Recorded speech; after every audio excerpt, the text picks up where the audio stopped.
Bonjour à tous et à toutes. J'espère que vous allez bien. Nous allons avoir aujourd'hui une conférence présentée par Marie-Pierre Lachance, qui est conseillère stratégique aux éleveurs de porc du Québec, et Madame Sophie Benoît, qui est spécialiste aux opérations pour la région du Québec à l'Agence canadienne d'inspection des aliments. On vous invite à garder votre caméra ouverte parce que c'est toujours plus intéressant de vous voir et puis de vous renommer également, surtout si vous avez des petites questions à poser dans le chat. Aujourd'hui, les questions ça va être possible de les recevoir que dans le chat. Et puis, à la fin du webinaire, on va garder un petit peu de temps pour répondre à une ou deux questions qui sont d'ordre général. Toutefois, on va prendre soin de répondre à toutes les questions individuellement par courriel. Écrivez-nous votre nom et la question dans le chat. Je laisse la parole à Marie-Pierre. Bonjour à tous. Donc aujourd'hui, nous allons vous présenter oups, excusez. Nous allons vous présenter, je vais juste partager mon écran pour commencer.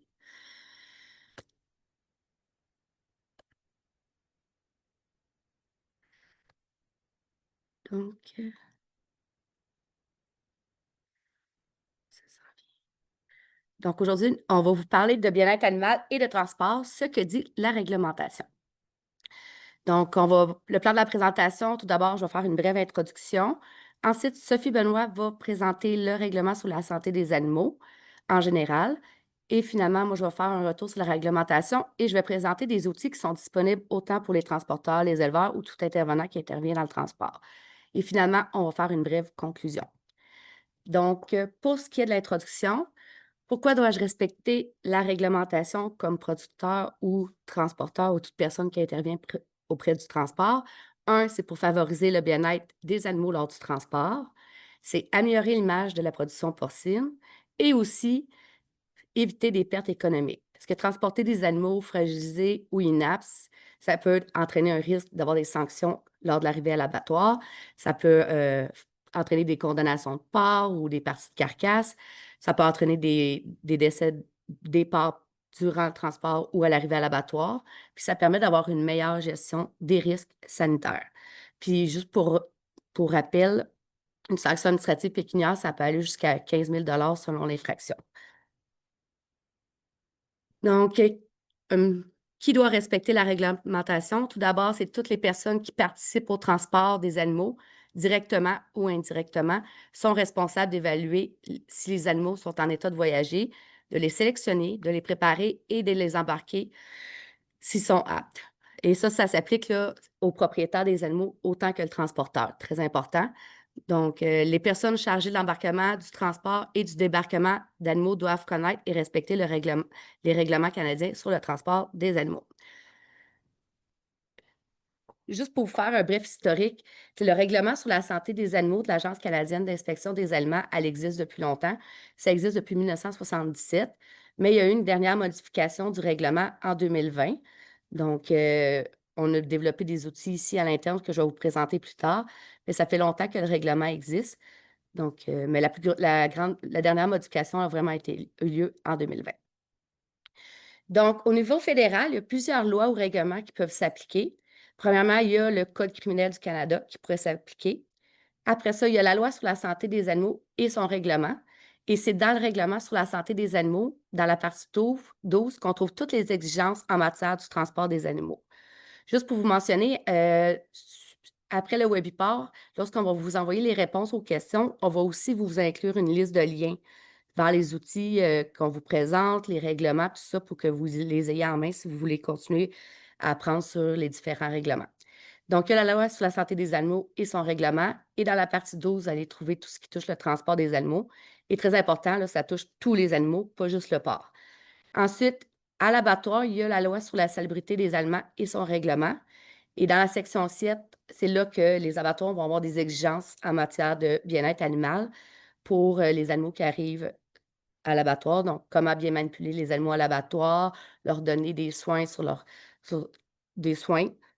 Puis ensuite, il y a la loi sur les sanctions administratives pécuniaires en matière d'agriculture et d'agroalimentaire et son règlement. Donc, on a le règlement sur la santé des animaux, le règlement sur la salubrité des aliments et le règlement sur les sanctions administratives pécuniaires, c'est lui qui vient Après ça, dire, OK, si tu as fait une infraction, voici le montant de la sanction que tu vas avoir. C'est lui qui prescrit un peu les sanctions rattachées aux différents articles de loi. Au niveau provincial, il y a la loi, il y a aussi une loi sur le bien-être et la sécurité des animaux qui est en vigueur depuis 2015. Et dans cette loi-là, c'est indiqué qu'il est interdit d'embarquer ou de transporter dans un véhicule ou de permettre l'embarquement ou le transport d'un animal qui, notamment en raison d'une infirmité, d'une maladie, d'une blessure ou de la fatigue, souffrirait indûment durant le transport. Donc, le MAPAC peut appliquer cette loi-là dans les abattoirs provinciaux au niveau du transport. Puis chaque province, ils font une surveillance de l'état des animaux qui arrivent à l'abattoir. Et chaque province possède sa propre réglementation en matière de bien-être animal. Donc là, je laisserai la parole à ma collègue Sophie qui va vous présenter le règlement sur la santé des animaux. Merci, Marie-Pierre. Donc, le règlement sur la santé des animaux, la partie 12 sur le transport humanitaire, ben, c'est souvent un sujet qui alimente les passions d'un côté comme de l'autre. Donc, aujourd'hui, je vais quand même vous présenter les articles du règlement là, qui sont vraiment liés au secteur porcin et avec lesquels là, vous êtes peut-être plus familier et pour lesquels il y a certaines problématiques aussi. On va quand même focuser sur ceux qui vous concernent le plus. Je peux changer. Donc, par le passé, on a vu des transports qui pouvaient avoir de l'air de ça. Évidemment, les choses se sont beaucoup améliorées avec le temps. C'est plus des choses qu'on voit. On voit l'année du véhicule, là, ça vous donne quand même une idée. Donc, c'est exactement pour éviter ce genre de situation-là que le règlement a été développé. Tu peux changer ma carte. Donc, comme l'a dit Marie-Pierre, on a une nouvelle version en février 2020 du règlement qui a amené une nouvelle façon de voir les choses qui est maintenant basée beaucoup sur le résultat, chose qu'on avait peu par le passé. Là, vraiment, on donne une latitude dans les moyens pour atteindre les exigences, ce qui permet à certaines façons de promouvoir les nouvelles façons de faire, de promouvoir aussi la nouvelle technologie. Donc, en étant moins restrictif sur le comment ça doit être fait, ben, ça laisse une latitude là, aux transporteurs, aux producteurs de trouver de différentes façons de pouvoir atteindre les objectifs. Il y a quand même encore certains articles qui sont nominatifs. On peut penser à la durée de transport où c'est vraiment prescriptif puis qu'il y a un nombre d'heures ou encore les angles des rampes, par exemple, où là, vraiment, on a une norme à respecter. Mais la grande majorité des articles maintenant sont basés plus sur des résultats à atteindre que vraiment des choses nominatives. Tu peux changer. On ne passera pas au travers de toutes les exigences. Là, il y en a 2 pages. Donc, mais si vous êtes intéressé, justement, Marie-Pierre va envoyer les liens pour voir tous ces articles-là, prendre le temps de les lire. Mais on va vraiment s'attarder à ce qui est nouveau, puis aussi, comme je disais, ce qui est plus relié au niveau du secteur porcin. Tu peux changer 2 fois. Donc, une des choses qui est nouvelle, qu'on n'avait pas par le passé, c'est la connaissance et les compétences. Donc, qu'est-ce qu'on entend par ça? C'est qu'on s'attend que toutes les personnes qui participent au transport, que ce soit celui qui fait le dispatch du nombre d'animaux qu'on va mettre dans les camions, à celui qui prépare le chargement, jusqu'à celui qui transporte les animaux, vont avoir les connaissances et les compétences pour ça. Donc, qu'est-ce qu'on veut dire par là? Ben, c'est que si jamais un producteur ne peut pas se rendre pour faire son transport, puis c'est le beau-frère qui va faire le transport, on s'attend que le beau-frère va avoir un minimum de connaissances sur ce qu'il est en train de faire. Donc, on s'attend que le beau-frère va décharger les animaux comme il se doit, qu'il va être capable de détecter s'il y a une problématique. Donc, à ce moment-là, même les gens qui sont là de façon impromptue ou qui ne sont pas supposés, mais ils vont avoir un minimum de connaissances pour s'assurer du bien-être de ces animaux-là. Donc, ça, c'est une des raisons pour lesquelles on a ajouté ça parce qu'on s'est rendu compte par le passé ben, que c'est arrivé que des gens ben, faisaient le transport puis n'avaient aucune idée de comment le faire, comment il fallait le faire de façon sécuritaire et ben, il y avait des problématiques qui découlaient de ça. Donc, on a ajouté un article qui vient un peu s'assurer qu'au minimum, les gens vont avoir les connaissances de ce qu'ils font. Si on est un transporteur commercial, ben là, on a ajouté la formation qui s'est ajoutée à ce moment-là. Donc, tous les transporteurs commerciaux devraient offrir une formation à leurs employés qui va couvrir différents éléments. Tu peux changer la slide.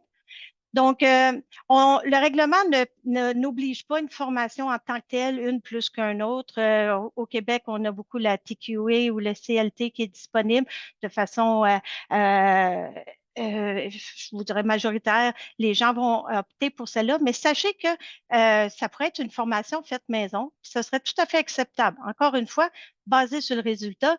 Donc, si les gens ont les connaissances, la formation qui comporte tous les éléments qui sont ici, qui sont nommés dans le règlement, là, ben à ce moment-là, il n'y a aucun problème. Ça serait considéré comme étant une formation. Évidemment, il faut que le transporteur tienne un registre de ces formations-là, doit tenir l'information de ce qui est contenu dans la formation. Donc, advenant qu'une inspection est faite, je vous dirais que majoritairement, c'est le genre de choses qu'on va valider ça quand ça ne va pas bien. Hein? Donc, si on arrive puis qu'il y a un producteur, je ne sais pas moi, qui est en train de frapper ses animaux pour le sortir ses animaux, on va lui demander, est-ce que tu as reçu ta formation? C'est là qu'on va vérifier ça. C'est rare qu'on va intercepter un camion pour lui demander hey, hey, montre-moi donc si t'es formé. C'est pas vraiment dans ce contexte-là qu'on va valider ça. C'est plus lorsqu'il y a une problématique. Donc, de fournir son certificat de formation, c'est suffisant pour démontrer qu'on est formé. Mais si c'est une formation maison, à ce moment-là, il y aura d'autres éléments à démontrer pour prouver qu'on a été formé puis qu'on a les compétences pour faire ce travail-là. Évidemment, comme l'a dit Marie-Pierre, c'est tout le monde c'est correct, tu peux le laisser. C'est tout le monde qui intervient dans le transport, là. Donc, c'est autant la personne qui va répondre au téléphone pour donner du conseil que pour celui qui transporte les animaux à ce moment-là. Une des choses qui revient souvent dans les compétences puis ces choses-là, c'est les signes de douleur. Je vous les mentionne ici tout simplement. Je tiens quand même à vous dire que évidemment, un animal qui fait des vocalisations, surtout dans le secteur porcin, ça ne veut pas dire qu'il est en signe de souffrance, là. Et souvent, ça va être plus qu'un élément qui vont faire en sorte qu'on va être en mesure de détecter les signes de douleur. Mais sachez que ces informations-là sont disponibles pour essayer d'aider justement à ce qu'on puisse détecter lorsqu'un animal est en douleur et de pouvoir réagir face à cet animal-là et de prendre une décision. Et c'est là que les outils qui ont été développés par Marie-Pierre et son équipe deviennent très, très intéressants parce qu'ils vont vous aider à s'assurer de prendre la bonne décision quant à l'aptitude au transport de ces animaux-là. Je vous dirais que un des aspects du règlement qui est dans le secteur porcin où c'est toujours le bas blesse, c'est l'aptitude au transport. C'est une des choses où il y a beaucoup d'animaux en transport, et il y en a beaucoup qui s'en vont dans l'abattoir. Donc, à ce moment-là, de s'assurer que les animaux qu'on amène à l'abattoir ou dans les lieux de rassemblement sont aptes au transport devient très important. Fait qu'on va regarder maintenant qu'est-ce qu'on entend par aptitude au transport. Avant, on va parler du plan d'intervention. Tout simplement pour vous dire que ça aussi, ça a été ajouté dans le nouveau règlement. Pourquoi? Ben, quand il y a un déversement puis que sur l'autoroute 20, il y a des porcs qui se gambadent un peu sur l'autoroute, ben, on essaie de s'assurer que les transporteurs ont un plan d'urgence pour être capables de savoir quoi faire dans cette optique-là. Donc, le règlement vient dire qu'il y a une obligation d'avoir un plan d'intervention. Le plan d'intervention peut être verbal, il peut être écrit, mais le plus détaillé possible pour que le transporteur sache vraiment quoi faire. Mais il peut être aussi assez simple. Mais il faut avoir une idée qu'advenant une problématique, qu'est-ce qu'on fait? Il faut avoir eu le temps d'y penser. L'autre nouvel élément, c'est l'évaluation et surveillance des facteurs de risque. Je vais quand même en parler un peu plus loin lorsqu'on parle des animaux fragilisés, mais on se fait souvent poser la question, là. Là, vous exigez qu'on vérifie pendant qu'on s'en va à quelque part si nos animaux sont corrects. C'est quoi la durée de temps? Quand est-ce qu'on devrait aller vérifier ça? Bon. La réponse à ça, c'est qu'encore une fois, c'est basé sur le résultat, hein. Donc, si tout va bien, ben, que vous ne l'ayez pas regardé, c'est correct. Il n'y a pas de problème tant que ça va bien. Le problème, c'est quand ça va moins bien. Et c'est là qu'il faut être capable d'identifier les temps où ça pourrait aller moins bien. Donc, on est pris dans un embouteillage qui n'était pas prévu, là. Une fermeture de route, même en campagne, ça arrive, là. Fermeture de route à quelque part et que là, on est pris. De prendre le temps d'aller vérifier si tout va bien, puis de le documenter devient important parce que si on arrive à l'abattoir puis qu'il y a un problème, on est capable de démontrer que oui, j'ai eu tel pépin, mais j'ai été vérifié, puis à ce moment-là, tout allait bien. Il fait chaud, il fait très froid, changement de température drastique dans une journée, pluie verglaçante, des choses comme ça. C'est là qu'il faut être en mesure de dire, oh, il y a un élément qui fait que ça change le niveau de risque de mon transport, bien, je vais prendre le temps d'arrêter. Si vous me dites que vous faites 2 heures de route entre votre ferme puis s'en aller à l'abattoir, sûrement qu'il n'y a pas de nécessité d'arrêter au bout d'une heure pour aller voir si tout va bien. Mais si on embarquait un animal qui est pas sûr de son état, si l'aptitude, on est ben peut-être que là, ça devient important d'arrêter. Donc, c'est là que ça devient au transporteur de décider ben, qu'est-ce qu'il y a comme facteur de risque dans ma situation, puis est-ce que je devrais arrêter ou pas, et surtout de le documenter quand on arrête. C'est pas long là, sur son registre, j'ai arrêté, j'ai regardé, tout allait bien à telle heure, mais de documenter ces choses-là. Fait que quand les situations deviennent un peu problématiques, ben, on a certains points qu'on peut démontrer à ce moment-là qu'on a mis des choses pour essayer de prévenir la situation. Maintenant, on va aller voir pour l'aptitude au transport. Je vous dirais que on va commencer avec les animaux inaptes. Je dirais que la problématique est de moins en moins présente. Ça s'est beaucoup, beaucoup amélioré au niveau des animaux inaptes. On en voit de moins en moins dans les transports. Donc, les choses se sont vraiment, c'est beaucoup mieux. Bon, la situation de ces animaux-là devraient jamais partir de la ferme. C'est pas compliqué. Ces animaux-là auraient dû être euthanasiés à la ferme et non pas entrer dans le transport. Les plus importants dans le secteur porcin, ça va être le prolapsus là, qui est vraiment là, utérin ou rectal là, qui est très, très présent. Ça, on en voit qui peut arriver. Les boiteries majeures, comme je vous disais, par le passé, ça arrivait de moins en moins maintenant, mais un animal sur 3 pattes là, avec une patte qui ne fonctionne pas, ou encore des animaux là, extrêmement maigres. Okay? Donc ça, c'est des choses, c'est des animaux qui auraient dû être euthanasiés à la ferme et qui ne devraient jamais embarquer dans un transport. On va voir sur la prochaine slide qui est permis et comment on devrait gérer ces animaux inaptes-là. Okay? Le seul temps où un animal inapte peut être qui peut être embarqué, c'est que s'il s'en va sous la recommandation d'un vétérinaire dans une clinique vétérinaire pour recevoir des soins.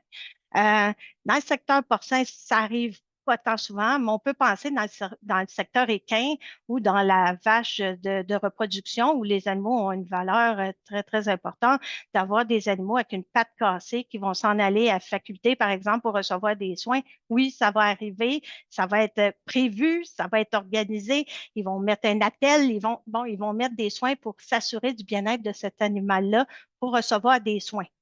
Aller à l'abattoir, c'est pas recevoir un soin. OK? Ça, c'est clair. Ça devrait pas arriver que ces animaux-là s'en aillent ailleurs que chez le vétérinaire. OK? Donc, ces animaux-là, ce qui devrait être fait, c'est qu'ils sont abattus à la ferme, je le répète, ou s'ils sont embarqués pour aller chez le vétérinaire, évidemment, ils sont isolés. On ne leur fait pas monter une passerelle pour aller embarquer dans le transport. On va les chouchouter le plus possible. Puis, ils doivent être apportés là, vraiment directement à la clinique vétérinaire. OK? J'en glisse un mot ici. Si jamais ça devient un animal inapte pendant le transport. Donc, on a pris un animal fragilisé. Mettons, souvent le plus simple, c'est la boiterie. Là. On sait que c'est pas mal la problématique qu'on a dans le secteur. Une boiterie, elle n'est pas inapte, elle marche pas si mal. Elle met son poids sur les 4 pattes, puis tout ça. Puis on prend un petit risque, on dit on l'embarque pareil, pas trop long à faire.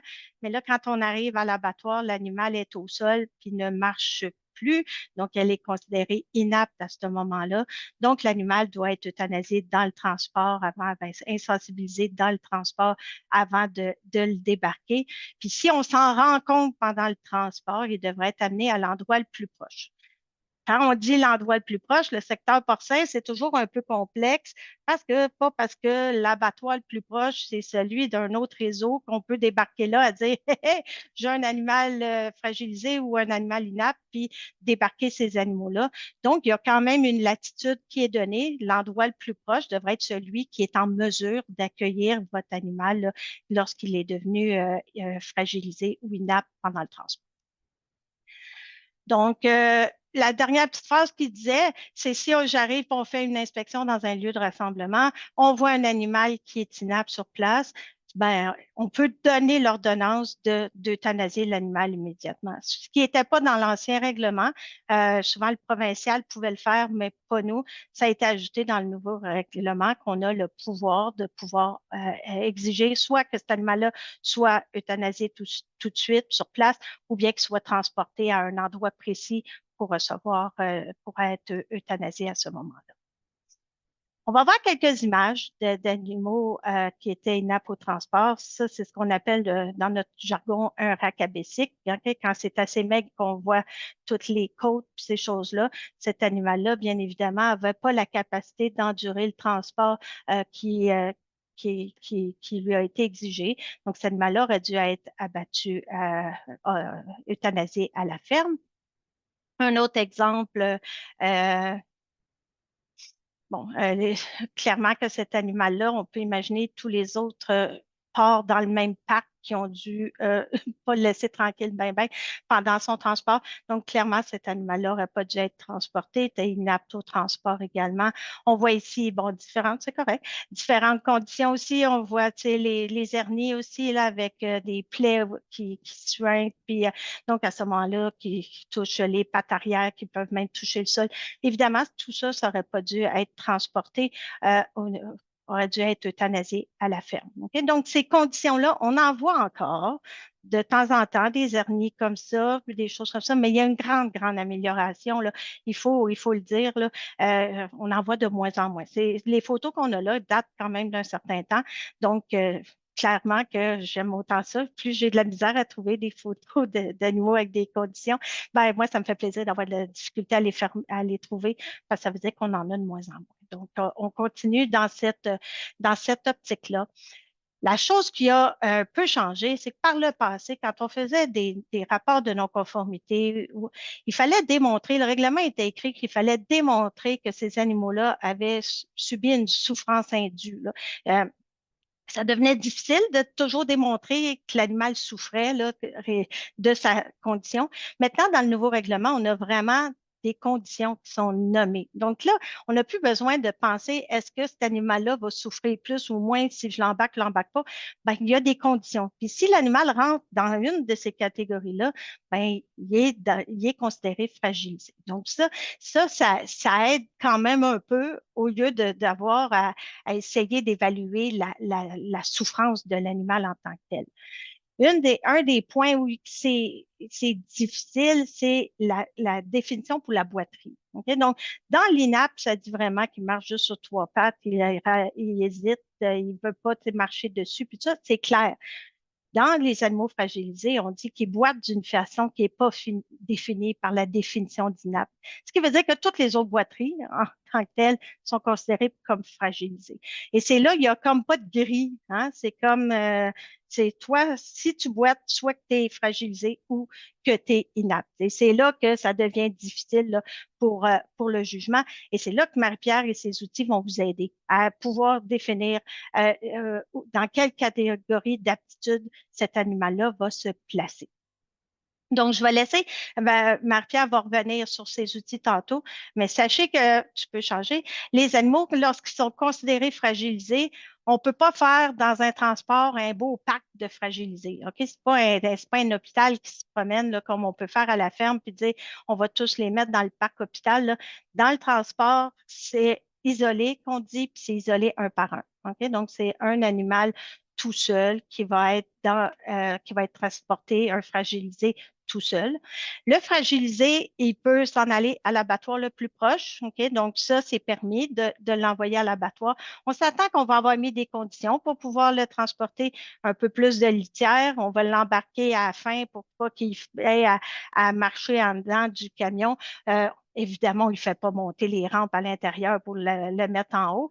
Donc, on va mettre des conditions pour essayer de s'assurer que cet animal-là va être un peu chouchouté pendant son transport. C'est un maximum de 12 heures, là, on dit l'AER. Il y en a qui sont familiers avec ça. C'est l'arrêt de l'alimentation, de l'eau et du repos. Donc, c'est dès qu'un de ces trois éléments-là lui est enlevé, à ce moment-là, on le considère pendant sa période d'AER. Pour ceux qui sont moins familiers, on appelait ça le temps de voyagement avant, mais le temps de voyagement comprend le temps de préparation quand l'animal ne mange plus, n'a plus d'eau. Ben, ce temps-là est compté. Ce n'est pas juste le temps dans le camion là, pendant qu'il est sur la route.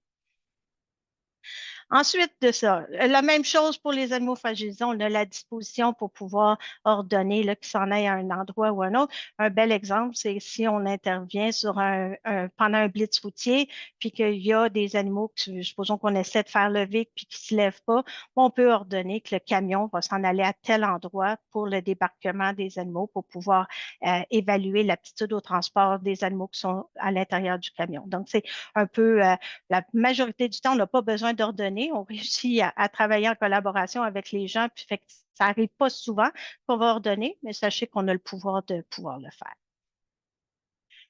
Dans les animaux fragilisés, une des mentions qu'il y a, c'est comme quoi que les animaux qui sont en grosse lactation ne devraient pas être transportés plus que 12 heures. Ils devraient être considérés comme fragilisés. Okay? Tout ça, c'est dans l'idée, bien évidemment, qu'on évite l'engorgement mammaire. Puis, ben, c'est assez douloureux pour l'avoir vécu. Ça fait mal. Donc, on ne veut pas avoir cet engorgement-là parce que les animaux ne sont pas prêts à ce moment-là. C'est surtout utilisé dans le bovin. Hein, dans le bovin, c'est comme bien évident le fait que ces animaux-là produisent du lait, qui sont traits à des périodes X, puis là, ben, il faut que ces animaux-là, s'ils passent une traite, ils deviennent très engorgés. Mais ça s'applique aussi dans le porc. Donc, si on enlève les bébés après la mère et qu'on met ça directement dans le transport, ben, elle est en plein pic de lactation. C'est vrai que ça peut faire de l'engorgement mammaire. C'est sûr que c'est moins évident que sur une vache. Hein. Quand on fait l'inspection, il y en a des fois que ça va être très rouge, ça va être enflé, puis ces choses-là qu'on est capable de le voir, mais c'est vrai que c'est moins évident que dans le secteur bovin. Mais sachez que si jamais vous envoyez vos truies potaries, ça pourrait être une problématique. Mais on le vit beaucoup présentement, puis il y en a plusieurs qui doivent être dans certains de ces cas-là. Les lieux de rassemblement, à ce moment-là, souvent ont l'obligation de tarir ces truies-là et doivent les garder plus longtemps dans les sites de rassemblement. Et il n'y a pas pire endroit, un lieu de rassemblement pour les maladies. Hein. On s'entend que ces animaux-là, ils viennent de plusieurs sources avec des statuts sanitaires différents. Et là, si on laisse ces animaux-là longtemps dans les lieux de rassemblement pour permettre le tarissement, on s'en ramasse que ben, ils ont le temps de développer certaines maladies. Et dans les cas présents, on a le Seneca A ou le Seneca Valley Virus. Là, mais à ce moment-là, cette maladie-là, qui ressemble à la fièvre afteuse, les signes cliniques, ben, a le temps de se développer. Et on sait que ben, on se ramasse à faire des enquêtes, on a des problèmes à l'exportation. Donc, il y a quand même non seulement ce ne devrait pas se faire pour des raisons de transport humanitaire plus que 12 heures, mais il y a aussi le fait que, basé sur le résultat, il ne devrait pas avoir d'engorgement mammaire. Mais en plus, pour des raisons de biosécurité, ça ne devrait pas être une pratique qui est faite de façon routinière. Donc, je tenais quand même à vous le souligner parce qu'on est pris avec des enquêtes de Sénéca. Donc, si on est capable tous ensemble d'aider au niveau de cette problématique-là des truies non tarives, ben, plus on en parle, je pense que plus on a de chances que ça se rétablisse. Maintenant, Bon, on parle, ça c'était dans l'ancien règlement, c'est pas nouveau, hein, et la manipulation des animaux, ça aussi, ça s'est beaucoup amélioré. Les gens sont au courant pour l'utilisation de l'aiguillon électrique, là. Un animal qui est face à un mur, qu'on continue, qu'il y a une grosse pile, les cochons sont tous grimpés un par-dessus l'autre, puis que celui d'en dessous, on continue à appuyer l'aiguillon électrique pour faire avancer. On en voit de moins en moins, ça s'est beaucoup amélioré. Tirer par la queue, tirer par les oreilles, ça aussi, c'est pas permis. Et ça aussi, ça s'est beaucoup amélioré. Mais sachez que c'est quand même dans le règlement en tant que tel là, que c'est pas permis. C'est pas dans les bonnes pratiques, mais réglementairement parlant non plus, c'est pas permis. Protection pendant le transport, ça a été ajouté suite à des problématiques rencontrées par le passé. La protection pour les choses toxiques, on a eu déjà un camion qui a été pris dans le trafic et que tout l'exhaust montait à l'intérieur de la benne en arrière et ça a fait que les animaux sont morts intoxiqués. Donc, c'est le genre de choses comme ça que le règlement veut prévenir en disant que ces animaux-là doivent être protégés là, de l'exposition à des choses toxiques. Puis évidemment, ben, pour ce qui est des intempéries, évidemment, ben, c'est la même chose. Hein. S'il fait très, très froid, les animaux qui vont avoir des engelures, des choses comme ça, ben, ils devraient être protégés pour s'assurer là, qu'au plus possible, ils ne seront pas exposés de façon néfaste aux intempéries. Pour ce qui est des véhicules, puis évidemment, on s'attend que les véhicules vont être bien entretenus, ils n'auront pas de trous, ils ne vont pas représenter un danger pour les animaux. Ce qu'on a vu, c'est les étages hydrauliques, là. Puis là, les étages ne vont pas tout à fait jusqu'en haut, puis là, les animaux tombent en bas, puis des choses comme ça. Donc, il faut s'assurer que les véhicules sont bien entretenus, puis qu'ils vont éviter, évidemment, de causer du tort aux animaux qui sont véhiculés par ce transport-là. Évidemment, il y a aussi un article sur la litière. Ça arrive de temps en temps, là, surtout quand c'est de longs voyages, là, de rajouter de la RIP pendant le voyage pour s'assurer à ce moment-là que le taux d'absorption des fesses et de l'urine soit suffisant pour empêcher que les animaux puissent glisser à l'intérieur du véhicule ou qu'il y ait de l'échappement, là, que quand on arrive puis on arrête un peu sec au quai puis que le liquide sort sur le bord, pas bon signe, ça. Okay? Donc, il faut mettre suffisamment de litière là, pour absorber tout ça. Les rampes, bon, quand on arrive dans les abattoirs, majoritairement, ça va pas si mal. C'est souvent quand on est à la ferme que là, des fois, puis qu'on voit des choses un peu pas nécessairement conformes. Donc, juste vous rappeler que les rampes devraient être tous suffisamment hautes pour empêcher que les animaux puissent sauter en bas. Ils devraient tous être sécuritaires. Hein. La première image, on voit que le métal en bas soulève, fait que les animaux pourraient se couper en marchant dessus. La deuxième image, mais il n'y a pas de côté. Là, fait que là, les animaux peuvent tomber dans les trous de chaque côté entre l'espace entre la remorque et le quai. Puis l'autre, c'est juste montrer la hauteur des rampes là, qui permet vraiment de protéger les animaux. Évidemment, ça devrait être bien entretenu. Hein. On les achète, tout va bien, mais après quelques années, des fois, un petit peu de maintenance va être nécessaire. Et l'angle des rampes extérieures ne doit pas dépasser 20 degrés. Puis, je prends le temps quand même de vous dire, c'est les rampes extérieures. Okay? Donc, à l'intérieur des véhicules, c'est pas réglementé en tant que tel, les rampes là, donc, si jamais quelqu'un vous dit, oh, c'est bien trop élevé, bien, réglementairement parlant, on n'a pas de pouvoir sur les rampes à l'intérieur de la remorque. Ça, c'est juste pour vous montrer un petit exemple. Là, ici, on voit qu'il y a entre les deux trous, là, c'est coupé. Là. Donc, évidemment, si un animal met son groin là-dedans, ben, il risque de se couper à ce moment-là. L'autre image, là, c'était tout rouillé, ça. Là. Puis le fond, quand on allait dans le coin, là, on pouvait pratiquement passer au travers du bois qu'il y avait dans le coin. Fait qu'évidemment, là, que les portes devraient fermer correctement, puis ça devrait pas, c'est un animal rue ou qu'il y ait de la bousculade, ben, que la porte ne va pas ouvrir sur l'autoroute, hein, c'est comme de base. Donc, c'est des choses qu'on va vérifier aussi. Fait que des fois, vous pouvez voir les inspecteurs entrer dans les véhicules, puis ça leur est demandé des fois, c'est pas juste les animaux qu'on va surveiller, c'est aussi l'état du transport pour voir si ça représente un danger pour les animaux à ce moment-là, l'état du véhicule. Densité, isolement, densité, c'est toujours quand même une problématique l'été, hein, on y revient souvent. Évidemment, ce qu'on veut éviter, c'est la deuxième photo. Puis je pense que dans tout le secteur, il n'y a personne qui a envie de voir ça, que ce soit un transporteur, un producteur, un abattoir, nous, il n'y a personne qui a le goût de voir ça. Fait que pour s'assurer d'arriver là, bien évidemment, encore une fois, basé sur le résultat, on veut s'assurer à ce moment-là qu'il y ait suffisamment d'animaux à l'intérieur pour assurer qu'ils vont demeurer en santé jusqu'à l'autre bout. Et Marie-Pierre va encore vous présenter des outils là, qui vont permettre d'aider à s'assurer là, de faire le bon calcul, puis qu'on arrive tous sur la même longueur d'onde, puis que surtout tous les animaux arrivent à destination en vie et pas avec des nombres catastrophiques de morts comme on a pu voir à certains moments.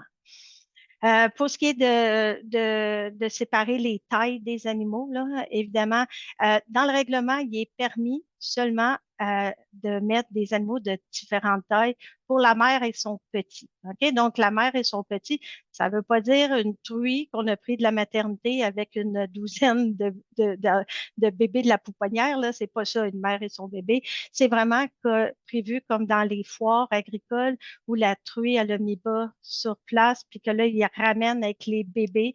Ben là, les bébés puis la mère peuvent être mis dans le même compartiment en tant que tel. Ça fait que c'est vraiment dans une optique de mouvement là, qui n'est pas fréquent là, de la mère avec son bébé. On s'entend que c'est dans le secteur bovin plus où la mère va être avec son bébé puis se promener, mais on l'autorise à la foire agricole pour la mère avec ses bébés.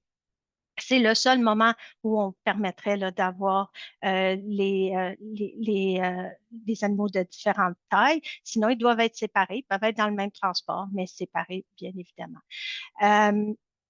On me pose souvent la question, le mâle, les mâles avec les truies, avec défense sans défense, avec souvent basé sur le résultat, ça. Hein? Si vous amenez un mâle à l'abattoir, puis que tout le monde arrive là, puis tout le monde est heureux, puis ça débarque, puis qu'il n'y a pas de problème, ça ne devrait pas être un problème. Mais si on arrive, puis que le mâle a blessé 3, 4 truies, puis ces affaires-là, ben, c'est là qu'on risque d'avoir des problèmes, puis que dire, ben là, il aurait fallu peut-être le séparer des autres. Okay? Donc, ça, c'est vraiment basé sur le résultat à ce moment-là. Donc, il y a un jugement de savoir comment cet animal-là va réagir avec, si on le met avec des truies. Pour avoir travaillé dans le secteur porcin pendant longtemps, de mettre des mâles tout ensemble ou de mettre un mâle avec des truies, des fois, il vaut mieux mettre le mâle avec les truies que toutes les mâles ensemble. Donc, ça, c'est vraiment basé sur le résultat. Maintenant, je vous reviens avec l'AER. J'en ai glissé un mot tantôt. Donc, vraiment, par le passé, quand on parlait de durée de transport, c'était le moment qu'on disait que l'animal mettait à patte sur la rampe pour monter dans le camion, puis s'arrêtait au moment où la dernière patte débarquait de la rampe rendue à destination. C'était ça, le temps de voyagement. Ça a beaucoup changé, ça. Là, on a ajouté à ça tout le temps avant de préparation. Donc, si, je ne sais pas, moi, on prépare notre chargement la veille, puis qu'on met tous les animaux sur le quai de chargement pour que le transporteur vienne les chercher et qu'à ce moment-là, il n'y a pas d'eau, pas de manger, puis que les animaux ils peuvent se reposer, mais qui ont plus accès à l'eau puis le manger, bien, le temps commence là. Donc là, votre chronomètre commence au moment où ces animaux-là sont amenés dans le parc d'attente. Puis ça va être jusqu'à temps que soit il reçoit du manger, de l'eau, puis qu'il peut se reposer, ou qu'il est abattu. Donc, ça vous donne une idée du temps de voyagement, là, que c'est beaucoup plus long que c'était par le passé et le temps a diminué. Donc, on a allongé la période, puis en plus, on a baissé le temps que vous pouviez transporter vos animaux. Donc, si on se promène au Québec, on réussit pas mal, ça va pas si mal, mais quand on commence à partir du Nouveau-Brunswick, s'en aller en Ontario ou de l'Ontario, puis qu'on est pris, des fois, ça peut être assez juste. Les fragilisés, on en a parlé tantôt. si on entre un fragilisé, si on prend la décision de transporter un fragilisé, c'est maximum, c'est 12 heures. Donc, à ce moment-là, le voyage au grand complet vient de se rapetisser à 12 heures parce qu'on a un fragilisé qui est à l'intérieur. Et à ce moment-là, il faut s'assurer que cet animal-là va recevoir de l'eau, des aliments à l'intérieur de la période de 12 heures. OK? Et c'est là que je dis tout le temps, la décision de transporter un fragilisé elle devient importante parce que ça change la donne du temps de transport, ça change la donne pour votre risque que vous avez avec votre transport. D'avoir un animal fragilisé, il faut, dans le meilleur des mondes, la décision est prise, c'est que cet animal-là, je l'embarque, puis il va être capable de faire le transport, puis je vais le débarquer, puis il va avoir l'air de ce qu'il a l'air quand je l'ai embarqué. C'est un peu ce qu'on espère quand on embarque un fragilisé. Donc, la durée de votre transport devrait avoir été pensée avant d'embarquer le fragilisé. L'état du fragilisé, il boite un petit brin de rien, c'est peut-être pas très risqué, mais s'il commence à boiter pas mal ou qu'il y a une condition qui est ben là, à ce moment-là, votre niveau de risque vient de pas mal monter. Là. Fait que ça devient important que vous mettiez ça dans votre balance là, quand vous prenez la décision si vous entrez un fragilisé ou pas. Et je dis tout le temps, puis Marie-Pierre va y revenir, le producteur a la clé de succès là-dedans parce que lui, il connaît son animal, il connaît la condition de son animal réellement. Le transporteur, il voit quelques secondes, puis il faut qu'il prenne une décision rapidement en l'envoyant un animal qui rentre dans le véhicule. Mais le producteur a une bonne idée, beaucoup plus que le transporteur, du risque que représente cet animal-là. Donc, de le dire au transporteur, qu'est-ce qu'il y a cet animal-là, puis que le transporteur puisse prendre une décision en connaissance de cause devient bien importante à ce niveau. Maintenant, transfert de garde, ça c'est nouveau dans le règlement. Le transfert de garde, c'est un document écrit. On dit document écrit, mais un document, ça ne veut pas dire que c'est nécessairement un papier. Ça peut être un email, ça peut être un message texte. Dès que c'est écrit, ça compte. OK? Donc, le but de tout ça, c'est que c'est par le passé, on avait des gens qui amenaient un transporteur qui débarquait des animaux dans un centre de rassemblement ou dans un abattoir. Les animaux étaient mis là en pleine nuit, supposons. Puis l'abattoir arrivait le lendemain, les employés arrivaient le lendemain, puis ils ne savaient pas l'état dans lequel ces animaux-là étaient. Fait que là, le transporteur disait qu'ils avaient débarqué puis ils étaient bien beaux. L'abattoir disait, ben moi, je suis arrivé puis il n'était pas beau. Fait qu'il n'y a personne qui était comme responsable pendant la période de temps entre les deux. Donc, pour éviter cette problématique-là, ben, il a été décidé d'avoir le transfert de garde. Donc, le producteur doit transmettre l'information quand il arrive, soit dans un lieu de rassemblement, soit dans un encan. Au Québec, les encans, pas tellement, mais et à l'abattoir en disant, ben, voici les animaux que j'apporte. Ils sont dans tel état. Puis la dernière fois qu'ils ont eu de l'eau, du manger puis du repos, c'est à telle heure. Donc, cette information-là doit être transmise aux responsables. Puis dès qu'eux accusent réception de ça, merci beaucoup, merci beaucoup, c'est assez, merci beaucoup, à ce moment-là, la responsabilité devient à la personne où les animaux ont été livrés. Fait que ce document-là est bien important. C'est, encore une fois, ça semble être de la bureaucratie, mais si vous le faites, vous vous libérez de la responsabilité de ces animaux-là. L'autre personne en prend en charge. À ce moment-là, ça vous protège. En tant que transporteur, ben, ça vous protège parce que maintenant, il y a quelqu'un d'autre qui a pris la responsabilité de ces animaux-là. Donc, ça devient quand même intéressant à ce niveau-là. Puis de notre côté, mais il y a toujours quelqu'un responsable des animaux. Donc, si les choses ne vont pas bien, on sait à qui s'adresser à ce moment-là. Maintenant, il y a le tenue de registre. Tenue de registre, c'est bon pour tout le monde. Puis ça, souvent, les gens vont penser que c'est juste les grands transporteurs commerciaux. Non, dès que vous faites des sous en transportant des animaux, vous devez tenir un registre. Okay? Donc, la manière que le règlement est écrit, c'est si vous avez une entreprise ou à des fins lucratives. Donc, même si vous transportez les animaux du voisin, puis vous avez juste une petite remorque, mais vous recevez des sous pour avoir transporté les animaux du voisin, vous devez avoir un registre. Okay? Donc, ça, c'est quand même ce qu'il faut contenir est dedans, là, dans le règlement. Je ne les ai pas tous mis. C'est toutes des choses que Marie-Pierre elle a même des exemples de registres et des choses comme ça. Donc, elle va pouvoir toutes vous montrer ça. Mais ce qui est important de savoir, c'est que c'est dès qu'il y a des sous d'échanger, vous devez en avoir un. Puis remplissez-le, remplissez-le. Il y a toujours de l'information là-dedans qui vont vous permettre aussi de démontrer à l'heure que vous avez embarqué les animaux, les informations qui vous ont été transmises, puis ces choses-là.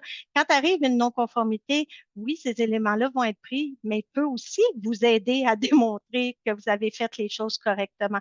Donc, le plus vous mettez de détails sur ces choses-là, oui, ça peut aussi vous aider à démontrer votre bonne volonté puis le travail qui a été effectué.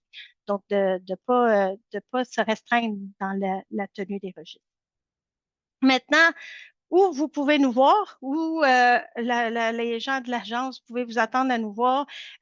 Les lieux de rassemblement, hein, on va être là dans les encans, dans les abattoirs fédéraux, dans les blitz routiers. Oui, on en fait encore. Fait que vous pouvez nous voir apparaître sur le bord d'une autoroute à un moment donné. Donc, oui, on en fait. Évidemment, partout dans les aéroports, dans les douanes terrestres, on a de l'inspection qui se fait là aussi. Provinciaux, on les forme aussi à l'application de notre règlement. Donc, dans les abattoirs provinciaux, vous pourriez aussi voir l'application du règlement fédéral, malgré que c'est provincial, parce qu'on les forme également. Ça, même dans la faculté de médecine vétérinaire, ils sont aussi au courant de la réglementation. Donc, il y a beaucoup, beaucoup d'endroits où vous pourriez soit nous voir ou entendre parler de la réglementation fédérale, parce que ces gens-là vont s'assurer aussi du bien-être des animaux qui sont en situation de transport. Puis là, ben, c'est bon pour tout lieu avec des animaux en situation de transport. Donc, si on a des inspecteurs qui passent, puis qu'il y a un chargement qui se fait, là, communément appelé un QAQ dans une église, on pourrait arrêter et aller voir ce qui se passe parce qu'on a le pouvoir de le faire, étant donné qu'il y a des animaux en situation de transport. Dernière chose, mesure d'application de la loi. Ça, c'est tout le côté plate, puis sûrement ce que vous connaissez le plus. Donc, les mesures qu'on peut mettre en place sur ce qui a une non-conformité. Évidemment, la première chose, c'est l'émission de la lettre de non-conformité qui va statuer, là, c'était quoi l'article, puis qui va vous donner un peu l'aperçu de la situation. Et ça va être émis non pas juste au transporteur, mais le producteur aussi. Puis ça, c'est bon pour tout ce que je vais nommer par la suite. Ce n'est pas visé qu'au transporteur, c'est celui qui a fait embarquer, qui connaissait l'état de l'animal et le transporteur. Donc, c'est toujours les deux qui vont avoir la mesure d'application de la loi. Ensuite, ça pourrait être, si la problématique elle revient ou des choses comme ça pourrait être une rencontre avec le parti réglementé pour expliquer la situation, puis essayer de trouver des solutions. Ensuite, ben là, où c'est moins le fun, ben on tombe dans l'imposition de la sanction pécuniaire. Et là, à ce moment-là, ce qu'on a communément appelé les SAP. Donc, à ce moment-là, il y a deux SAP. Il y a la SAP avertissement, puis il y a la SAP avec amende. Et là, comme l'a dit Marie-Pierre, ça peut aller jusqu'à 15 000 par chef d'accusation. Donc, s'il y a eu beaucoup de choses en même temps, ben, ça peut monter assez vite. Donc, on essaie de vous fournir tous les outils. On n'aime pas plus ça que vous. C'est de l'ouvrage, monter ces dossiers-là. On n'aime pas ça plus que vous. Donc, on essaie vraiment que ça se passe au mieux puis qu'on en ait le moins possible là, à faire. Évidemment, le dernier, c'est les poursuites pénales. Là, on a déjà vu ça là, pour un transporteur de chevaux qui avait des morceaux de métal qui sortaient d'un peu partout, puis ça a poignardé tous les chevaux qui étaient à l'intérieur. Donc, des situations dramatiques où il y a eu une négligence importante, ça pourra aller avec les poursuites, mais c'est pas un outil qu'on a dans la vie de tous les jours là, pour les cas qu'on rencontre dans le secteur. C'est pas ça. OK? Fait que ça fait un peu le tour. Je vais laisser Marie-Pierre reprendre la parole puis vous présenter tous les outils pour essayer que ça se passe au mieux. Oui. Donc, la clé là, pour le transport des animaux, premièrement, là, comment qu'on peut éviter une problématique, c'est vraiment l'observation régulière des animaux à la ferme, minimalement une fois par jour. C'est vraiment la première clé du succès. Les éleveurs ont un grand rôle à jouer dans l'observation régulière. Après ça aussi, les éleveurs et leurs employés sont tenus de connaître le comportement animal, donc de former leurs employés obligatoirement. C'est dans le programme Port Bien-être. Donc, il faut qu'ils forment leurs employés pour la manipulation, l'observation et tout ça.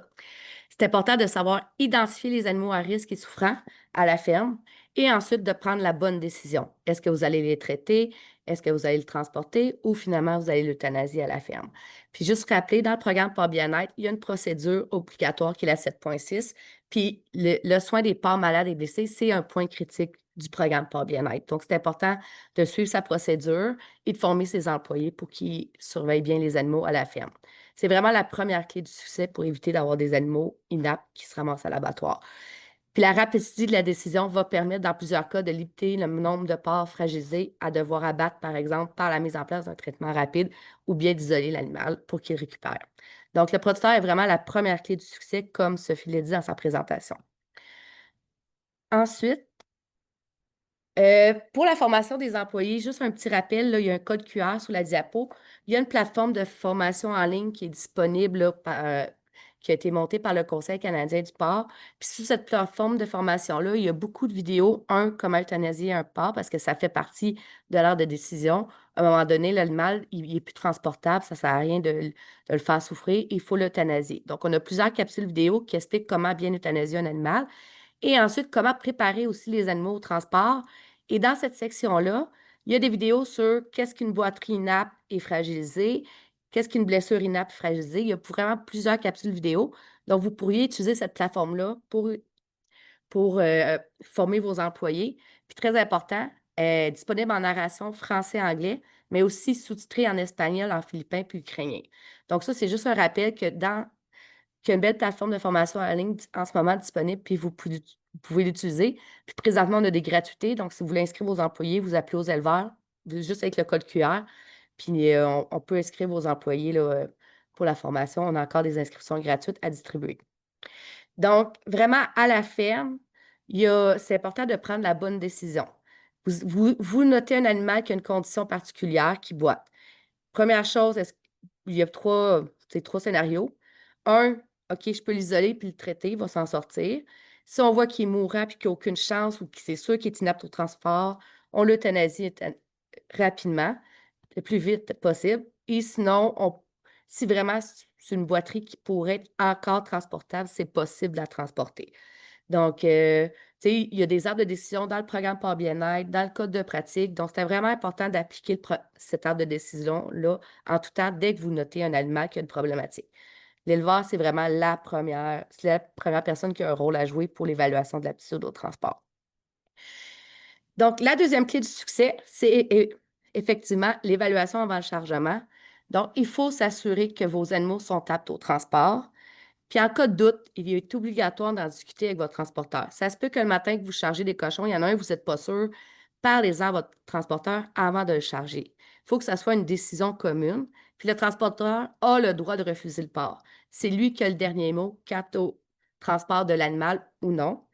Puis n'oubliez pas, quand vous avez envoyé des porcs à un abattoir fédéral, vous devez signer une annexe 4. C'est le manifeste porcin qui va jusqu'à l'abattoir. Sur cette annexe 4-là, il y a une attestation qui dit « OK, moi, comme producteur, j'ai évalué mes porcs puis j'ai évalué qu'ils étaient aptes au transport. » Donc ça, cette attestation-là, ça ne devrait jamais être coché d'avance parce que le producteur, lui, sur l'annexe 4, quand il coche, c'est qu'il atteste que tous les animaux sont aptes au transport. Donc, c'est vraiment, vous avez une responsabilité puis vous le notez sur l'annexe 4. Petit sondage rapide, c'est le seul moment qu'on va vous permettre de lever la main. Est-ce que vous connaissez les outils que le Conseil canadien du porc ou les éleveurs ont développés depuis la dernière modification apportée au règlement en 2020? Est-ce qu'il y en a qui ont vu les outils? Levez la main ceux qui ont vu les outils, puis ça va nous donner une idée, voir si... Est-ce qu'il y en a qui lèvent la main? Je demande à ma collègue. Personne n'a vu les outils? Bon, puis je vais vous les présenter. C'était ça l'objectif un peu du webipar aujourd'hui. Vous expliquer la réglementation, puis vous dire comment vous donner les outils pour bien respecter le règlement. Donc, la première chose qu'on a fait, c'est qu'on a fait une affiche. C'est le Conseil canadien du porc avec les associations provinciales qui se sont mis ensemble. Ces outils-là aussi ont été évalués, vérifiés par l'Agence canadienne d'inspection des aliments. Donc, la première, là, j'ai mis des codes QR ça vous donne le lien exactement où aller.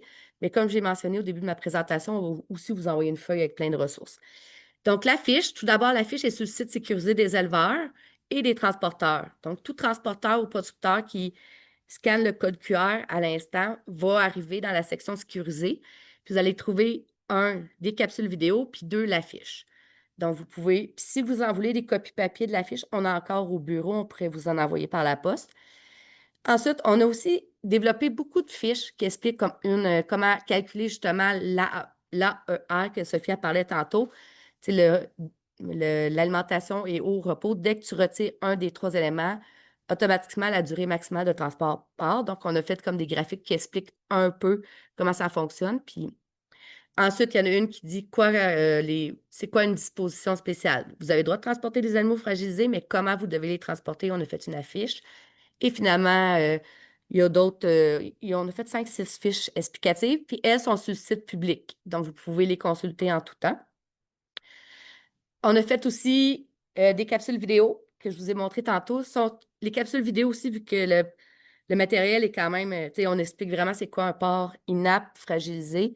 C'est sur le site sécurisé des éleveurs, mais il y a des images, il y a des vidéos, puis l'agence a vérifié les vidéos, puis on dit que les vidéos respectaient le règlement. Donc, c'est vraiment des beaux outils que vous pouvez utiliser pour former vos employés, former les gens qui interviennent dans le transport. Puis finalement, ben, on est en train justement de développer une liste de contrôles que vous pourrez utiliser pour déterminer si les animaux sont aptes au transport ou non. C'est un outil qu'on est en train de développer. Il devrait être disponible sur notre site public d'ici 2 semaines, parce qu'on est en train de faire valider le contenu par l'Agence canadienne. Donc, c'est un outil, on va en faire une version aussi en ligne. C'est un outil qui vous dit, bon, l'animal fait-tu de la fièvre? Oui, mais automatiquement, tu ne le transportes pas. Donc, si vous cochez moindrement dans les rouges, le porc est inapte. Si vous cochez dans le jaune, c'est OK, tu peux le transporter, mais il est fragilisé, donc tu dois l'isoler. Puis après ça, il y a le vert, ça veut dire OK, tu peux les transporter. Donc, cet outil-là va être disponible très bientôt. Et on va monter aussi 2 nouvelles formations. Une vraiment qui explique qu'est-ce qui est inapte avec des cas concrets fragilisés.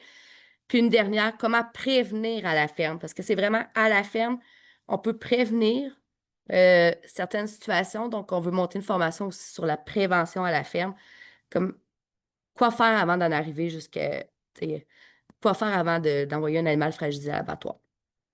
Donc, en conclusion, le règlement là, s'applique à tous les animaux, comme Sophie m'a dit, là, même aux poissons et aux cochons d'Inde.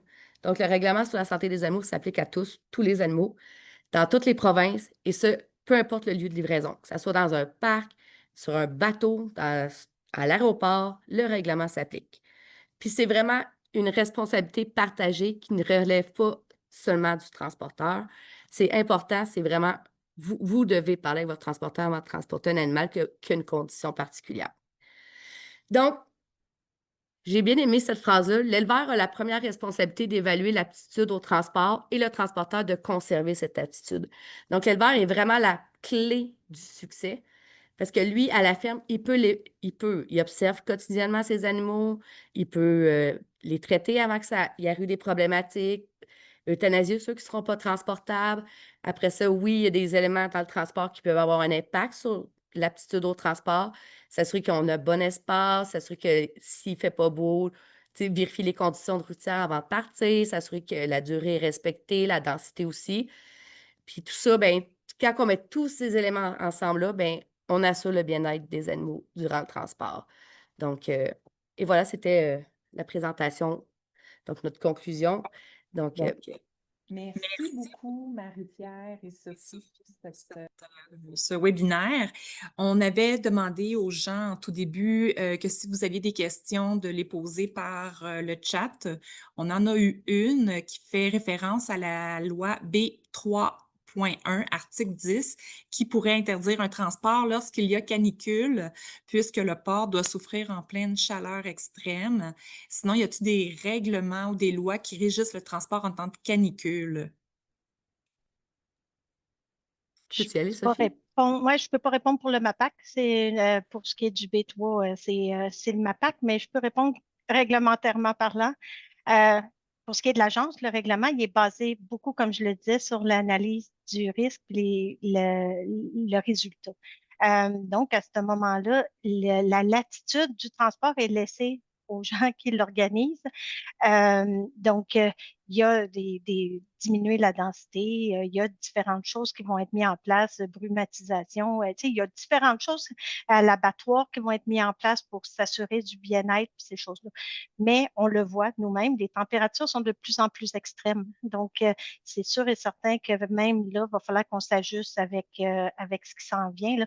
Du 42 degrés, là, je veux dire, c'était pas nécessairement la norme par le passé. On commence à en avoir de plus en plus.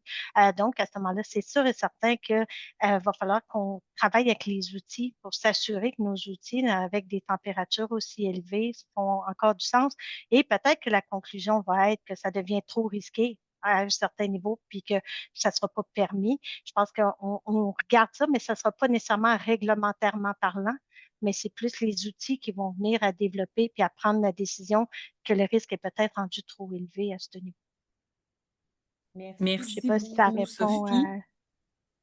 Oui, moi, je trouvais ça très bien expliqué. Donc, je vous remercie tout le monde. J'en profite aussi pour vous annoncer le prochain webinaire qui se tiendra le mardi 21 octobre, c'est concernant les programmes d'aide financière. Donc, soyez à l'affût des prochains flashs. Vous allez voir passer les inscriptions pour le prochain webinaire. Ma collègue voulait faire peut-être un dernier mot. Je la Je voulais remercier Sophie là, pour les cas concrets et les explications. Je pense que tu as fait un bon travail pour expliquer avec les bons mots là, les cas. Donc, je voulais te remercier pour ta présence et tes explications. Mon grand plaisir, si on peut s'améliorer puis que ça se fasse avec le moins de sable possible, tout le monde va être heureux. Donc, allons-y avec les outils qui sont disponibles. Essayons d'améliorer ça un port à la fois. Merci beaucoup tout le monde. Donc, on vous souhaite une belle fin de journée. Bonne journée. Merci beaucoup. Merci.